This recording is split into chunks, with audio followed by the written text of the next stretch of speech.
எசேக்கியேல் தீர்க்கதரிசியின் புஸ்தகம் 9ஆம் அதிகாரம். பின்பு அவர் என் காதுகள் கேட்க மகா சத்தமாய், நகரத்தின் விசாரிப்புக்காரர் சங்கரிக்கும் ஆயுதங்களை தங்கள் கைகளில் பிடித்துக்கொண்டு வரக்கடவர்கள் என்று சொன்னார். அப்பொழுது இதோ 6 புருஷர் வெட்டுகிற ஆயுதங்களை தங்கள் கைகளில் பிடித்துக்கொண்டு வடக்கே பார்த்த உயர்ந்த வாசலின் வழியிலிருந்து வந்தார்கள். அவர்களில் சணல் நூல் அங்கி தரித்து தன் அறையில் கணக்கனுடைய மைக்கூட்டை வைத்திருக்கிற ஒருவன் இருந்தான். அவர்கள் உள்ளே பிரவேசித்து வெண்கல பலிபீடத் தண்டையில் நின்றார்கள்.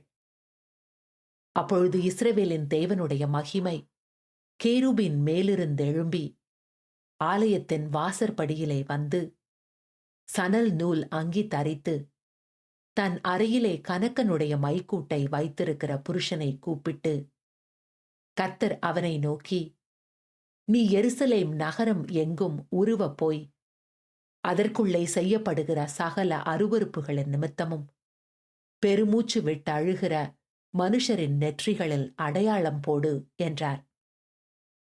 பின்பு அவர் என் காதுகள் கேட்க மற்றவர்களை நோக்கி, நீங்கள் இவன் பின்னாலே நகரமெங்கும் உருவப் போய் வெட்டுங்கள்.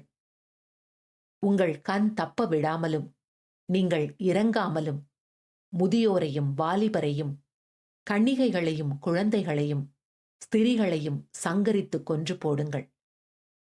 அடையாளம் போடப்பட்டிருக்கிற ஒருவனையும் கிட்டாதிருங்கள்.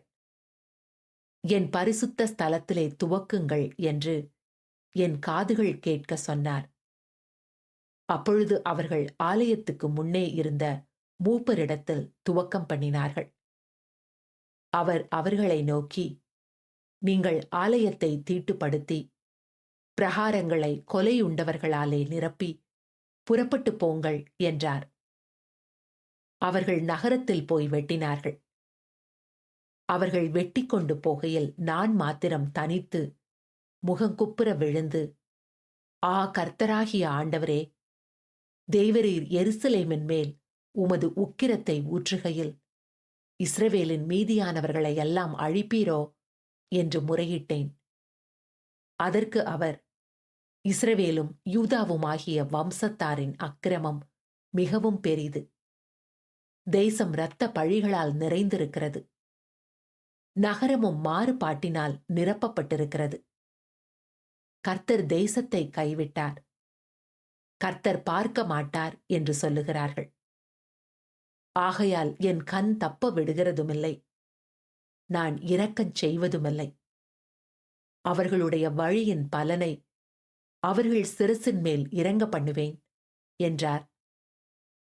இதோ சணல் நூல் அங்கி தரித்து தன் அறையில் மைக்கூட்டை வைத்திருக்கிற புருஷன் வந்து, நீர் எனக்கு கட்டளையிட்டபடியே செய்தேன் என்று காரியத்தை தெரிவித்தான்.